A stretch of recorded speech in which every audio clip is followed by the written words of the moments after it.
नमस्कार दोस्तों, आप लोगों का मेरे चैनल पे स्वागत है। तो मैं आज आप लोगों को करंट अफेयर्स जो दिसंबर 2024 के कुछ महत्वपूर्ण घटनाएं हैं उनके बारे में बात करेंगे। जो सबसे इम्पोर्टेंट जिनको हम जल्दी जल्दी एक तरीके से ये जो सेशन होने वाला ये फ्लैशबैक सेशन होना है जिसमें हम हाइलाइट्स पढ़ेंगे, जिससे हम साल भर में जितनी भी 2024 के महत्वपूर्ण इम्पोर्टेंट मुद्दे रहे उन पे एक बार नजर डाल लें। ये जो दिसंबर में, क्योंकि ये इतना इम्पोर्टेंट नहीं रखता है यूपीएपी और जुडिशरी के लिए, 2025 की जो करंट अफेयर्स है वो इम्पोर्टेंट रोल प्ले करती है।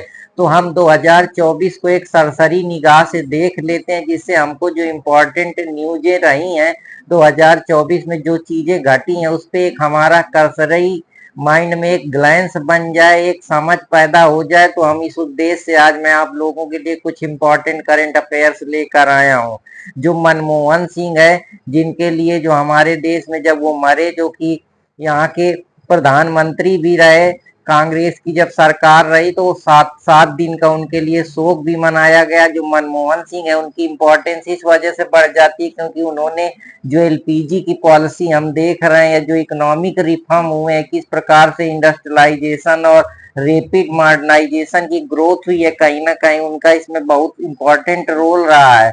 जब फाइनेंशियल क्राइसिस 2008 का चल रहा था तो उस समय में और उन्होंने बहुत बड़ा योगदान दिया है। तो आशा करता हूं कि आप लोगों को ये भी समझ में आए। दूसरी जो इम्पोर्टेंट न्यूज है वो वन नेशन वन इलेक्शन की है, कि पूरे देश में एक इलेक्शन प्रणाली पर बात की गई, एक इलेक्शन सिस्टम बनाया जाए। जो ये इलेक्शन अलग अलग समय पे अलग अलग टाइम पे होते हैं, इसमें पैसा, मैन पावर, सिक्योरिटी और ये जो डेवलपमेंट होना चाहिए, जिसमें एक प्रकार से अवरोध उत्पन्न करते हैं। जो ये साल भर जो अलग अलग जगह पे इलेक्शन चलते हैं, इससे प्रॉपर डेवलपमेंट नहीं हो पाता है। तो ये वन इलेक्शन वन नेशन की जो बात है, इस पे अभी बहस छिड़ी हुई है।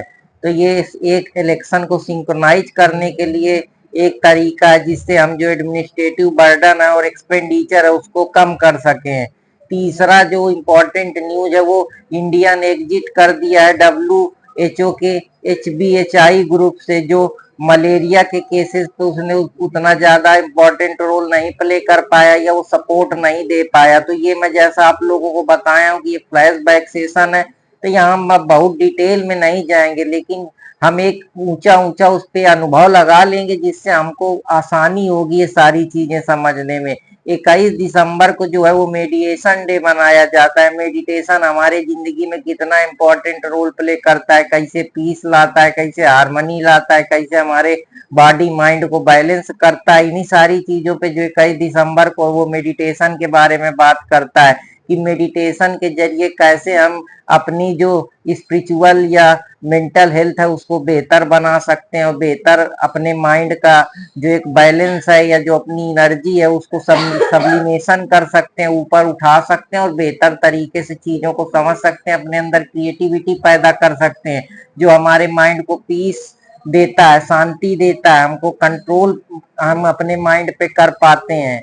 या जो भी हमारे दिमाग में थॉट्स आते हैं उन पे हमारा एक प्रकार से ऑब्जर्वेशन, जैसे माइंडफुल के जरिए टेक्निक्स होती हैं मेडिटेशन की, इन सब चीजों पे ये बात करता है।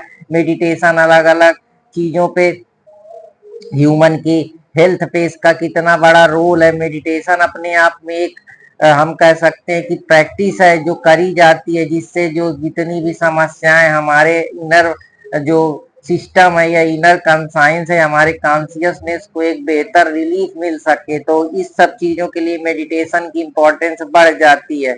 अलग अलग जगह पे अलग अलग मेडिटेशन के बारे में भी बात की गई, कहीं योग के बारे में बात की गई है, कहीं ध्यान के बारे में, कहीं मुद्रा के बारे में, कहीं कथारसिस के बारे में बात की गई है। तो ये सब मेडिटेशन के ही रूप हैं। हेमंत सोरेन जो है, हेमंत सोरेन के बारे में पूछा जा सकता है, जो अरेस्ट हो गए लैंड स्कैम से रिलेटेड। तो ये क्वेश्चन पूछा जाता है कि हेमंत सोरेन कौन है। तो ये सीएम रह चुके हैं, इसके बारे में आप लोगों को पता होना चाहिए कि वो लैंड स्कैम में उनके खिलाफ ये सब चीजें हुई हैं। फार्मर ने जो प्रोटेस्ट करा मिनिमम सपोर्ट प्राइस के ऊपर, आप देखे कि अलग अलग धरना चलते रहे। तो ये कुछ इंपॉर्टेंट न्यूज है जिन पे मैं नजर डालना चाह रहा हूँ। जो साइक्लोन रेमल है वो वेस्ट बंगाल में आया। तो आपको पता होना चाहिए कि रेमल क्या है, एक साइक्लोन है जो वेस्ट बंगाल में आया। फिर साइक्लोन तेज आया।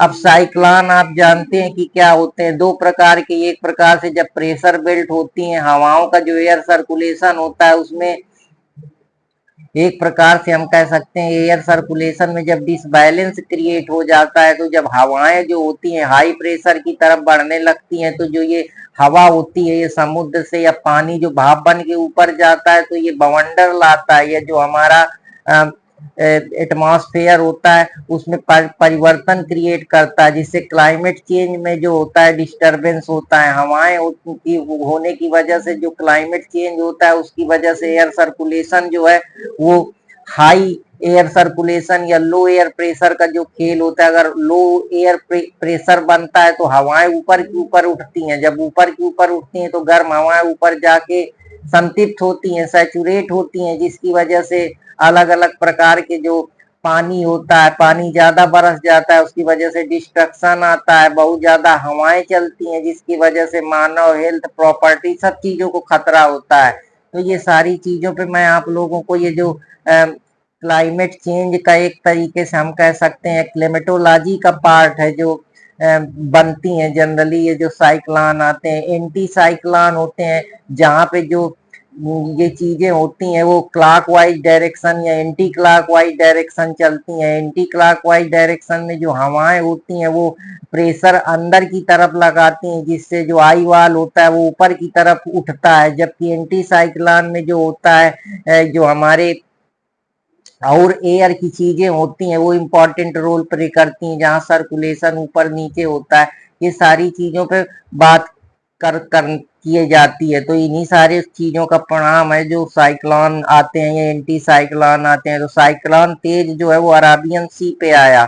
तो अब हम चलते हैं कुछ और इम्पोर्टेंट जो डी गुकेश हैं, जिनको हम जानते हैं कि ये चेस के बहुत ही बेताज बादशाह हैं। उन्होंने वर्ल्ड चेस चैंपियन 2024 में जीती है। तो आपसे पूछा जा सकता है कि वर्ल्ड चेस चैंपियनशिप है वो किसने जीती। तो आपको पता होना चाहिए कि डी गुकेश हैं जिन्होंने वर्ल्ड चेस चैंपियन जीती है। अब जीडीपी की ग्रोथ है जो 8.4 आंकी गई है। जीडीपी क्या होता है, हमारी कंट्री पे जितने भी गुड्स एंड सर्विस बनते हैं किसी एक पर्टिकुलर फाइनेंशियल ईयर में, उसी को जीडीपी बोला जाता है कि ग्रास डोमेस्टिक प्रोडक्ट। मतलब हमारे जो डोमेस्टिक पे चीजें बनती हैं उसमें उसका ग्रास टोटल कितना है। पूरी कंट्री में जितनी भी प्रोडक्ट बन रहे हैं, वो चाहे बिस्कुट बन रहा हो, चाहे अचार बन रहा हो, चाहे कोई सर्विस हो किसी चीज की, चाहे वो एजुकेशन की सर्विस हो, चाहे हेल्थ की सर्विस हो, चाहे सैनिटेशन की सर्विस हो, चाहे इंफ्रास्ट्रक्चर की सर्विस हो, जितनी भी सारी चीजें जो भी प्रोडक्शन हो रहा है, जो भी मैन्युफैक्चरिंग हो रही है, और जिसकी भी उतना जिस पे कितना लैंड फैक्टर कास्ट जो हम पढ़ते हैं कि उसमें कितना लैंड, कितनी कैपिटल, कितना रेंट जा रहा है, कितना प्रॉफिट, वो सब जीडीपी का ही पार्ट है। तो जो जीडीपी ग्रोथ है वो 8.4 इस बार आंकी गई है। आरबीआई का रेपो रेट है जो 6.5 है। जब आरबीआई किसी कमर्शियल बैंक जो छोटी छोटी बैंकों को लोन देती है तो उस पे वो कुछ इंटरेस्ट चार्ज करती है, और उससे वो जो बैंकों होती हैं छोटी मोटी कमर्शियल बैंक या शेड्यूल बैंक उनको पैसा देती है, और उनसे फिक्स अमाउंट पे या कुछ अमाउंट पे इंटरेस्ट चार्ज करती, तो उसी को हम रेपो रेट बोलते हैं। लेकिन जब कभी कभी जिससे वो क्या होता है, सर्कुलेशन जो मनी का है वो इकोनॉमी पे, सोसाइटी पे वितरित कर सके, और जितने भी फाइनेंशियल कंट्रोल कर सके पूरी इकोनॉमी को। अगर ज्यादा पैसा सोसाइटी में पहुंच रहा है या इकोनॉमिक सोसाइटी में इकोनॉमिक सर्कुलेशन में पहुंच रहा है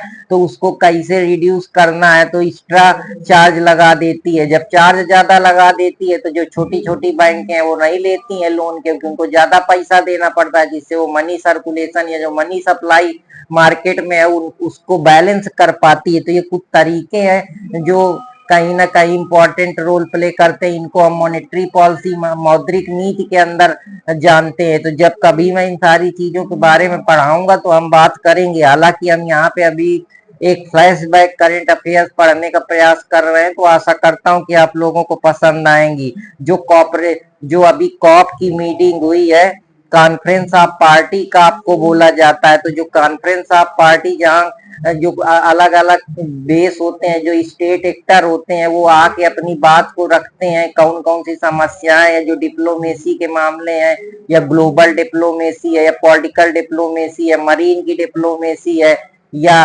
और कोई डिप्लोमेसी है, पावर की डिप्लोमेसी है। इन सारी चीजों पे, जैसे क्लाइमेट चेंज है, इन्वायरमेंट सस्टेनेबल डेवलपमेंट की बात है, जेंडर जस्टिस के बारे में बात है, एआई के रेगुलेशन के बारे में बात है, टेररिज्म से रिलेटेड जो मामले हैं, क्लाइमेट चेंज है, और भी जो नई नई फील्ड इवेलुएट हो रही हैं जो कहीं ना कहीं खतरा बन रही है, strategic management, strategic partnership, coastal region के जो इलाके हैं, या कैसे रिसोर्स का बेहतर तरीके से एक कंट्री दूसरे कंट्री पे अपना जो एफडीआई है, इन सारी चीजों पे जब बातचीत होती है, मैनेजमेंट होता है, कोऑर्डिनेशन कोऑपरेशन होता है, ग्लोबल पार्टनरशिप होती है, तो ये सब चीजें जो होती हैं, ये एनर्जी से रिलेटेड जो ट्रांजिशन होता है, या कोई कहीं पे समिट होती है, या कोई कहीं पे एग्जीबिशन होता है, या कोई कहीं और कोई इम्पोर्टेंट मीटिंग्स होती हैं, तो ये सब जो होती हैं, क्योंकि अब हम ग्लोबल वर्ल्ड में रहते हैं, तो ये सब चीजें उन्हीं का पार्ट है। तो जो काइप 29 वो अजरबैजान में हुआ, जिसमें क्लाइमेट चेंज और एनर्जी ट्रांजिशन के ऊपर बात की गई। अब पेरिस ओलंपिक की बात करते हैं, तो पेरिस ओलंपिक में इंडिया ने 10 मेडल जीते, जिसमें से 3 गोल्ड मेडल, 4 सिल्वर मेडल और 3 ब्रॉन्ज मेडल पेरिस ओलंपिक में जीता। पेरिस ओलंपिक में जो अभी ओलंपिक्स हुए, उसमें भारत ने बढ़ चढ़कर हिस्सेदारी ली। अब विम्बलडन 24 का जो इस बार का खिताब हुआ, जो एक टेबल टेनिस प्रतियोगिता होती है विम्बलडन, जो कि जनरली यूके में इसके जो है ये खेला जाता है। ये जनरली ग्रास कोर्ट का टूर्नामेंट होता है, जिसमें इस बार का 2024 का कार्लोस अल्कराज, जो कि स्पेन से आते हैं, जो एक बहुत ही बेहतरीन प्लेयर हैं। इस समय उनका काफी, उन्होंने हर लमसम जितने भी टूर्नामेंट होते हैं उनमें बेहतरीन परफॉर्म करते हैं। अभी के समय में नंबर 1 रैंकिंग पे हैं कार्लोस अल्काराज, और जैनिक सिनर के बीच में आप हमेशा मुकाबला देखते रहते हैं। तो ये कुछ इंपॉर्टेंट चीजें हैं। पद्म अवार्ड दिए गए, जिसमें से जो सुधा मूर्ति है उनको मिला, और कुनूरू हम्पी जो चेस की प्लेयर है उनको मिला। तो पद्म अवार्ड जो है सुधा मूर्ति और कुनूरू हम्पी को दिया गया। तो ये इंपॉर्टेंट चीजें जिनके बारे में बात करना चाहता था। इस बार जो नोबल पीस प्राइज लिटरेचर में मिला है, वो जॉन फोसे को मिला है, जो नॉर्वे से आते हैं। लिटरेचर के क्षेत्र में जॉन फोसे जो है अपना काम करे हैं, जिन जो कि नॉर्वे देश कंट्री से आते हैं। तो इसके इम्पोर्टेंट रोल प्ले करता है। लिटरेचर अवार्ड के लिए जॉन नो पीस प्राइज दिया जाता है, नोबल पीस प्राइज लिटरेचर से संबंधित, जॉन फोसे, नॉर्वे। तो अब चलते हैं डिफेंस एक्सपोर्ट की तरफ। तो इस बार जो हमने डिफेंस एक्सपोर्ट में काफी बेहतरीन करा है, हमने 3 बिलियन का एक्सपोर्ट करा है। तो ये दर्शाता है कि हम कितना ज्यादा जो चीजें हैं बेच रहे हैं। इसका मतलब हमारी कंट्री की मैन्युफैक्चर जो यूनिट्स हैं वो बेहतर परफॉर्म कर रही हैं। हम अपने को सेल्फ सफिशिएंट बना रहे हैं, हम अपनी सिक्योरिटी इंटीग्रिटी को मजबूत कर रहे हैं। युद्ध अभ्यास एक्सरसाइज जो है वो इंडिया और यूएस के बीच की गई, जो अलास्का में की गई। तो ये जो अभ्यास एक्सरसाइज होती हैं, ये कोऑपरेशन कोऑर्डिनेशन लाती हैं। एक दूसरे से देश की कंट्रियां जो हैं उनसे इनोवेशन टेक्नोलॉजी में आदान प्रदान करती हैं, पार्टनरशिप करती हैं, अपनी कंट्री की सोरेनिटी टेरिटरी को मजबूत करती हैं। कोस्टल इलाके जो हैं, या जो मरीन सिक्योरिटी है, मरीन जो प्रॉस्पेरिटी है, उसको बेहतर करती हैं, एक दूसरे को रक्षा सहयोग प्रदान करती है। तो ये सारी चीजें हैं। जैसे इंडिया जापान में है, जो धर्म गार्जियन के नाम से एक्सरसाइज हर साल होती है। इंडिया फ्रांस में वरुण के नाम से एक्सरसाइज होती है। तो ये कुछ इंपॉर्टेंट चीज है जिनके बारे में मैं बात करना चाह रहा था। फिर निसार मिशन प्रोजेक्ट आया। निसार में जो नासा और हमारा इसरो है, उसने इसमें मिलकर एक मिशन बनाया है, जहाँ ये अर्थ इकोसिस्टम पे मैप बनाएंगे, वहां की जानकारी एकत्रित करने के लिए कि वहाँ कितना पानी है, वहाँ कितनी संभावनाएं है, क्लाइमेट चेंज वहाँ का कितना है, कौन कौन से वहाँ बेहतर जो रसायन है वो मिल सकते हैं, कैसे वहाँ एक्सप्लोरेशन करके वहाँ की जो पॉसिबिलिटी है ह्यूमन की लिविंग की, या जो और इम्पोर्टेंट रिसोर्स के जो चीजों को कैसे लाया जा सकता है या कितनी पॉसिबिलिटी है, कौन कौन सी चीजें हैं जो अर्थ इकोसिस्टम से मैपिंग करके हम उससे इम्पोर्टेंट इंफॉर्मेशन गैदर कर सकते हैं। तो ये एक प्रकार का मिशन है जो कहीं ना कहीं जो हमारा अर्थ एक्सप्लोरेशन है या जो हमारा स्पेस टेक्नोलॉजी है या स्पेस मिशन है उसको कैसे और बेहतर तरीके से उसकी तह तक जाया जा सकता है, इसके बारे में निसार मिशन जो है इंडिया, इसरो और नासा ने मिलकर इसको डेवलप करा है। तो अब चलते हैं पीएम सूर्य योजना, जो कि फ्री इलेक्ट्रिसिटी देगी, जिससे नया सोशल चेंजमेंट आएगा, साइकोलॉजिकली परिवर्तन होगा, और जो फ्री इलेक्ट्रिसिटी से जितने भी लोग हैं, कम्युनिटी है, उनको फायदा मिलेगा। 1 करोड़ जो होम को ये फायदा देगी डायरेक्टली या इनडायरेक्टली। पेरिस ओलंपिक हुआ जिसमें नीरज चोपड़ा ने गोल्ड मेडल जीता और निखत जरीन को बॉक्सिंग के क्षेत्र में सिल्वर मेडल मिला। और इस बार की जो G20 प्रेसिडेंट समिट हुई उसमें ब्राजील में आयोजित हुई। अभी क्वाड के जो एक है जो कि टोक्यो में मनाया गया। क्वाड एक प्रकार का संगठन है कुछ कंट्रियों के बीच में, जिसमें से इंडिया, यूएस, ऑस्ट्रेलिया, जापान ने इस पे अपनी भागीदारी रखी, अपनी बातचीत को आगे बढ़ाया। जो वर्ल्ड की डिप्लोमेसी है या फ्यूचर जो इंटरनेशनल ऑर्डर में कॉन्फ्लिक्ट है या किस प्रकार से प्रोग्रेस किया जाए या कैसे एक बैलेंस अप्रोच के साथ जो प्रॉब्लम दिन का दिन, चाहे वो क्लाइमेट चेंज की हो, आर्टिफिशियल इंटेलिजेंस की हो, साइबर टेररिज्म की हो, साइबर फ्रॉड की हो, साइबर कॉपरेशन की हो, इन पे महत्वपूर्ण चर्चा की गई, गहन अध्ययन किया गया और फ्यूचर में कौन कौन सी स्ट्रेटजी अपनाई जाए, किस प्रकार से इम्पॉसिबल जो इनके आउटकम है इनको बैलेंस किया जा सके और एक बेहतर इंटरनेशनल ऑर्डर बनाया जा सके, उसके लिए जो क्वाड समिट हुई वो टोक्यो में घटित हुई। COP29 जो अजरबैजान में हुई, जिसमें क्लाइमेट फाइनेंसिंग के बारे में और ग्रीन एनर्जी और ट्रांजिशन के बारे में बात की गई। हंगर इंडेक्स में कि जो हंगर है, किसी देश में हंगर के कई कारण है कि वहां कितनी गरीबी है, रिसोर्स का इक्वली एक्सप्लॉइटेशन हो रहा है, यूज नहीं हो रहा है, या वहां की जमीन कैसी है, फर्टिलिटी वहां कितनी की, बहुत सारी चीजें इसमें इंपॉर्टेंट रोल प्ले करती है। गवर्नमेंट वहां कितना विकास करिए, कितना डेवलप्ड है वहां की कंट्रियां, और वहां कितने ज्यादा रिसोर्स हैं, कितनी पॉसिबिलिटी है, ये सारी चीजें हंगर के बारे में बात करती है। फूड सिक्योरिटी की वहां समस्या कितनी है, या जो चीजें हैं, कौन कौन सी चीजें हैं जो वहाँ प्रोडक्टिविटी को रोक रही हैं, जिसकी वजह से वहाँ हंगरनेस है या गरीबी के क्या कारण है कि प्रॉपर डेवलपमेंट नहीं है, प्रॉपर कनेक्टिविटी नहीं है, प्रॉपर टेक्नोलॉजी नहीं है, प्रॉपर नए नए जो मैकेनिकल या आर्टिफिशियल इंटेलिजेंस के जरिए जो चीजों पे बदलाव संभव हो सकता है, या सरकार के पास प्रॉपर फंड नहीं है, या उनके पास जो मैन है या स्किल नहीं है, कौन सी चीजें हैं जिनकी वजह से जो हंगर इंडेक्स गरीबी आ रही। तो इस बार इंडिया ने 125 पायदान से छलांग लगा के 111 पायदान पे आई है। HDI जो होता है, जिसको हम ह्यूमन डेवलपमेंट इंडेक्स बोलते हैं, कि ह्यूमन को कैसे डेवलप करोगे, एजुकेशन के जरिए, हेल्थ के जरिए,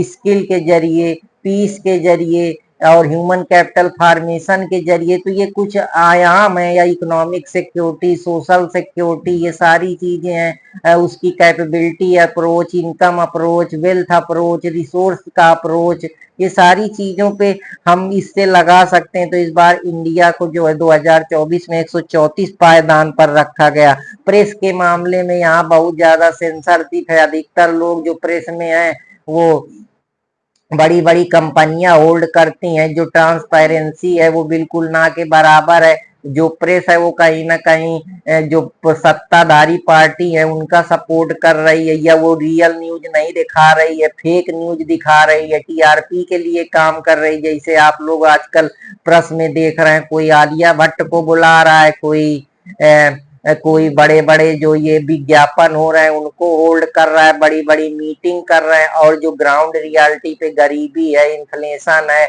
और जो प्राकृतिक समस्याएं हैं या इकोनॉमिक समस्याएं हैं या जो भी चैलेंजेज है उन पे कोई बात नहीं करना चाह रहा है।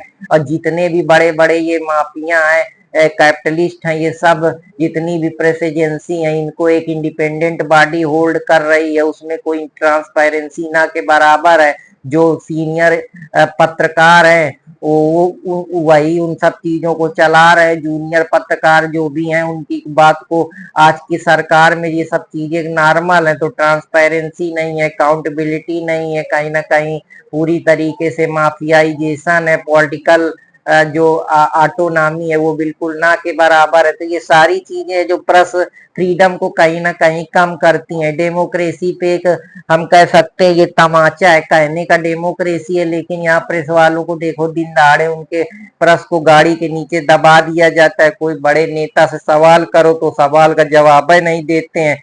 तो ये जो चौथा मीडिया को पिलर बोला जाता है फंडामेंटल का राइट्स का, तो ये कहीं ना कहीं एक प्रकार से सवालिया निशान पैदा करता है। तो अब ये आप लोगों के ऊपर है, आप इस पे अपना विचार रखिए और समझने का प्रयास करिए। तो इसीलिए हम 180 रैंकिंग जो नापी गई 180 कंट्री में, जो हमारी 180 रैंकिंग में हम 169 रैंक पे आए हैं। तो ये सोचने की बात है। कुछ बुक्स लिखी गई जिसमें वाई भारत मैटर की भारत क्यों मैटर करता है। तो जो हमारे फाइनेंस इस बार के जो हमारे विदेश मंत्री हैं एस जयशंकर, उनके द्वारा ये किताब लिखी गई है। माओरिक इफेक्ट जो है वो हरीश मेहता के द्वारा लिखी गई है। मनोज बाजपेयी की किताब है कि उन्होंने कैसे कुछ चीजें स्टोरी की, सिनेमा की अनटोल्ड स्टोरी है उनकी सिनेमा के ऊपर, वो मनोज बाजपेयी अनटोल्ड स्टोरी को पीयूष पांडे के द्वारा लिखा गया। अवार्ड जो है इस बार पद्म विभूषण कुछ इंपॉर्टेंट महान हस्तियों को दिए गए, जिसमें सुधा मूर्ति हो गई। बुकर प्राइस जो है प्रॉफिट सॉन्ग को पाउल लिंच के जो प्रॉफिट सॉन्ग है उसको दिया गया। तो ये कुछ इंपॉर्टेंट न्यूज है जिनके बारे में मैं बात करना चाह रहा हूँ। ऑस्ट्रेलियन ओपन जो इस बार है उसको जैनिक सिनर ने जीता है, जो कि इटली से आते हैं। विबलेंडम जो है कार्लोस अल्कराज ने जीता है। यूएस ओपन नोवाक जोकोविक जो कि स्टार प्लेयर है, जो हम राफेल नडाल के बाद दूसरा एक ऐसा टेनिस है जिसने लाइफ टाइम हम कह सकते हैं कि उनसे बड़ा प्लेयर अब कोई हिस्ट्री में नहीं आएगा, जो सर्बिया से आते हैं।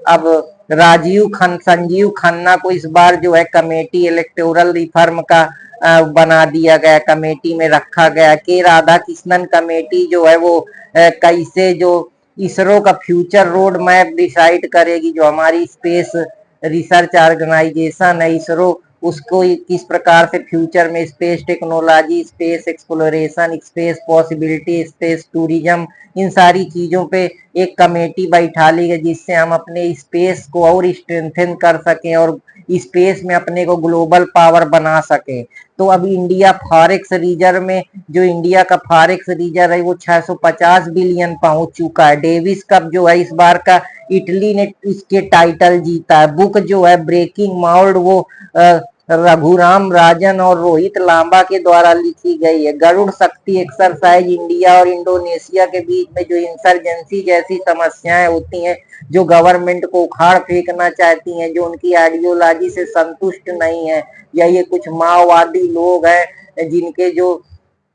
सरकार से तनातनी किसी भी चीज पे या इनका एक्सप्लॉइटेशन किया गया है, या इनको जो इनकी मांग है उनको नहीं पूरा कर, तो ऐसे ग्रुप्स जो होते हैं वो हमेशा इंसर्जेंसी करते रहते हैं उसी को काउंटर करने के लिए। जैसे हमारे नॉर्थ ईस्ट स्टेट में इस प्रकार की चीजें होती रहती हैं, जैसे मतई कम्युनिटी है, ये सब जो कम्युनिटी है, बोहरा कम्युनिटी है, ये सब यहाँ पे नॉर्मल है ये चीजें। अभी मणिपुर में आप लोगों ने देखा ये सारी चीज। तो गरुड़ शक्ति जो है वो इंडिया और इंडोनेशिया इसके बारे में बात करती है। तो ये कुछ इंपॉर्टेंट 2024 के एक नजर में मैं आप लोगों के लिए लेकर आया था, जिससे मैं 2024 में आपका रिवीजन कर सकूं, और आशा करता हूं कि आप लोगों को पसंद आएगा। तो बस ऐसे ही पढ़ते रहें, मुस्कुराते हंसते रहें और अपने दोस्त अर्पित कुमार इलाहाबादिया के चैनल से जुड़े रहें।